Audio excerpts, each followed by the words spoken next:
ಒಂದು ಮಾತನ್ನ ಹೇಳಲಿಕ್ಕೆ ಬಯಸ್ತೇನೆ. ಒಬ್ಬ ಪ್ರಾಮಾಣಿಕ ವ್ಯಕ್ತಿಯಾಗಿ ನನಗೆ ಸಿಕ್ಕಂತ ಅವಧಿನಲ್ಲಿ ನನಗೆ ಆತ್ಮವಿಶ್ವಾಸ, ಆತ್ಮತೃಪ್ತಿ ಇದೆ. ನಾನು ಪ್ರಾಮಾಣಿಕವಾಗಿ ಕೆಲಸ ಮಾಡಿದ್ದೇನೆ. ಯಾರಿಗೂ ಕೂಡ ಅನ್ಯಾಯವನ್ನ ಮಾಡಲಿಲ್ಲ, ಯಾರಿಗೂ ಕೂಡ ಅವಮಾನವನ್ನ ಮಾಡಲಿಲ್ಲ, ಯಾರೊಬ್ಬರಿಗೂ ಕೂಡ ನಾನು ಕೆಟ್ಟದ್ದನ್ನ ಬಯಸ್ತಿಲ್ಲ. ನಾನು ಮಂಜೂರು ಮಾಡಿಸ್ಕೊಟ್ಟಂತಹ ಕೆಲಸ ಕಾರ್ಯಗಳು ಇನ್ನು 5 ವರ್ಷ ಆದ್ರೂ ಮುಗಿಯೋದಿಲ್ಲ. ರಾಮನಗರಕ್ಕೆ ಇರ್ಬೋದು, ಚನ್ನಪಟ್ಟಣಕ್ಕೆ ಇರ್ಬೋದು, ಕುಣಿಗಲ್ಗೆ ಇರ್ಬೋದು, ಆನೇಕಲ್ ತಾಲೂಕಿಗೆ ಇರ್ಬೋದು, ಬೆಂಗಳೂರಿಗೆ ಇರ್ಬೋದು. ನಿಮಗೆಲ್ಲ ಇತ್ತು ನಮ್ಮೂರಿಗೆ ಬರಲಿಲ್ಲ, ನಮ್ಮ ಬೀದಿಗೆ ಬರಲಿಲ್ಲ ಅಂತ.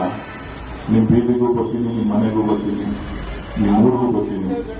ಎಲ್ಲ ಕೆಲಸ ಕಾರ್ಯಗಳು ಖಂಡಿತ ನಿಮ್ ಜೊತೆ ಇಟ್ಕೊಂಡು ನಾನು ಬದುಕಬೇಕು, ಮಾಡಬೇಕು. ನಾನು ಆ ಕೆಲಸ ನೋಡ್ಕೊಂಡು ನಿಮ್ ಜೊತೆ ಇರ್ತೀನಿ. ಹೇಳಿದಾಗಿದೆ, ಯಾರು ಹಂಚ್ಕೊಳಕ್ ಹೋಗ್ಬೇಡಿ, ಗೆದ್ದುಕೊಳಕ್ ಹೋಗ್ಬೇಡಿ. ಯಾರ್ಯಾರೇನ್ ಮಾಡಿದ್ದಾರೆ ಅದನ್ನೆಲ್ಲ ನೋಡಿ. ಈ ಗೆಲುವು ಕೇವಲ ಇದು ಜನತಾದಳದ ಗೆಲುವಲ್ಲ, ಮತ್ತು ಭಾರತೀಯ ಜನತಾ ಪಕ್ಷದ ಗೆಲುವಲ್ಲ, ಇದು ನನ್ನ ಮೇಲಿನ ಆಕ್ರೋಶದ ಗೆಲುವು. ಹಾಗಾಗಿ ಈ ಹೊಣೆಯನ್ನ ನಾನು ಸ್ವೀಕಾರ ಮಾಡ್ತಾ ಇದ್ದೇನೆ.